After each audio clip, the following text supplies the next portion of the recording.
Like the sign says, welcome to I Create for You. Please like, subscribe, and comment. Okay, today we're going to do another odd story out of the Ghost Stories of Berks County, Pennsylvania. And this one's called A Strange Ball of Light. My husband Mark is going to read us the story. This story is far removed in time and place from the former, this time the late 1970s. This place, a forest in Robinson Township near Gibraltar. For years, Randy Moyer stalked these woods, located adjacent to his home. But one year, the tranquility of the silent wait for deer was broken by a sighting which to this day remains a mystery. Like many other deer hunters, Randy positioned himself at one point where experience taught him his prey was likely to be found. Year after year, he quietly listened for a sign, looked for the flash of a white tail, and maintained a ritualistic hunter's vigil. The rec room of the Moyer home is adorned with trophies attesting to his prowess with bow and arrow and bullet. But one year's journey into the neighboring woods will forever register in Randy's memory as the most confusing and confounding encounters of his life. The day began like most others. The light of dawn filtered through the trees and bathed the underbrush, its warmth gradually drinking up the dewdrops and breaking in the thick ground cover mist. Randy was enthusiastic. He felt good about this coming day's hunt. He was off to a bright start, and his huntsman intuition told him his patience would be rewarded. As the morning matured, the hopes of an early kill began to fade, but the day was to reach a climax within minutes. Randy gropes for words to describe what happened that day. He apologizes as he explains how his friends scoffed at his story. He questions his own veracity as he recalls the weird experience etched in his brain. I really can't explain it, Randy says. I was just camped out at my usual spot when I saw this thing in the distance. At first I didn't know what to make of it.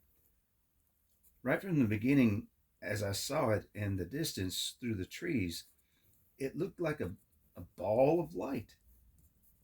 It wasn't a cloud or a ball of milkweed or anything like that. I had no idea what I was seeing, but it slowly came toward me, right at me, and weaved between the trees. It kind of glided easily in and out of the trees like it knew what it was doing and where it was going. I just froze up and couldn't move in any way. I guess I was fascinated by what I was seeing, but I also guess I was scared as hell. Well, I think I toyed with the idea of blasting whatever it was with my gun, but like I said, I was sort of in an awe of whatever the thing was. It was amazing how it just went in and out of the trees. And then, now you're not going to believe this, but then it came to within a few yards of me and it stopped. There it was, plain as day, a ball of light, a kind of cloudy light, if you know what I mean, just hovering at about eye level over the ground. It was about the size of a basketball, and it had no real features, just a round ball of light. Anyway, I stared at it for what seemed to be a few minutes, and poof, it was gone. It didn't slowly fade away or disintegrate or move at all. It was strange. It just popped out of sight. Randy says it seemed to position itself opposite him as if it was aware that he was there. I know it was just a ball of light or something, but it seemed to possess some kind of intelligence. Oh, hell. I don't know. I'll never know what it was. So, what was it that Randy Moyer saw that day? A rational and intelligent man, he has discounted such things such as smoke, moisture, milkweed gas, or the reflection of light. Little is left with which to attempt to explain this phenomenon. The sighting steps beyond the realm of ghosts, perhaps into metaphysics, or does it? The sense of the supernatural experienced by Randy that morning is best expressed in his frustration. The thing seemed to want to communicate. I know it sounds crazy. I know I probably sound like I'm some kind of nut.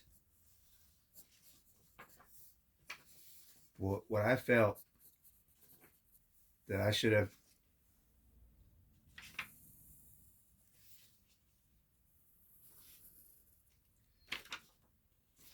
but I felt that I should have, apologize. I felt that I should have said something to it. And I felt like it may not have left so quickly and unexplainably if I had tried to talk to it. These days, Randy still hunts at this favorite spot. He still performs the rituals of man's oldest and basic instinct.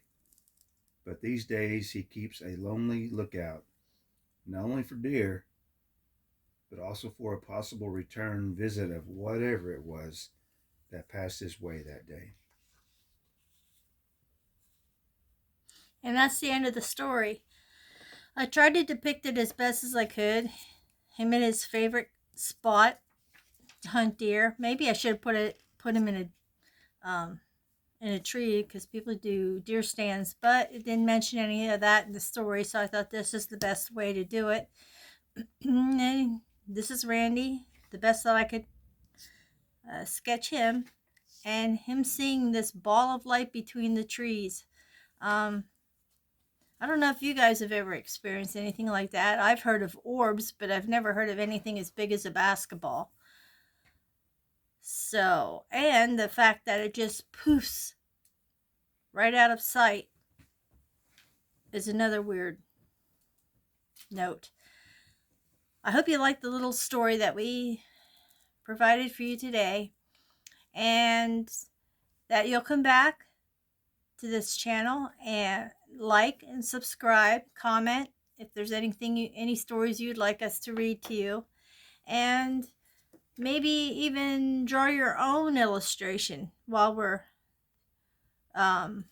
telling the story. And I'd like to see a few. Maybe I could put them up into on one of my shorts.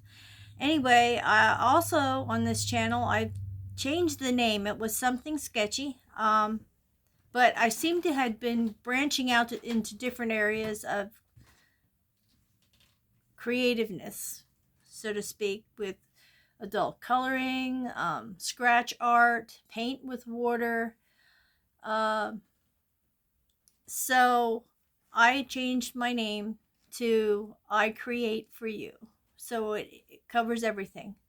So starting possibly next week, I'm going to try to do designated days for designated things, or just mix it up.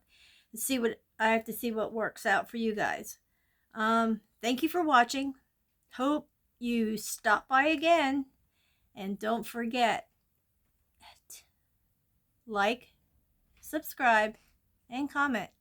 Thank you so much. Until next time. Bye.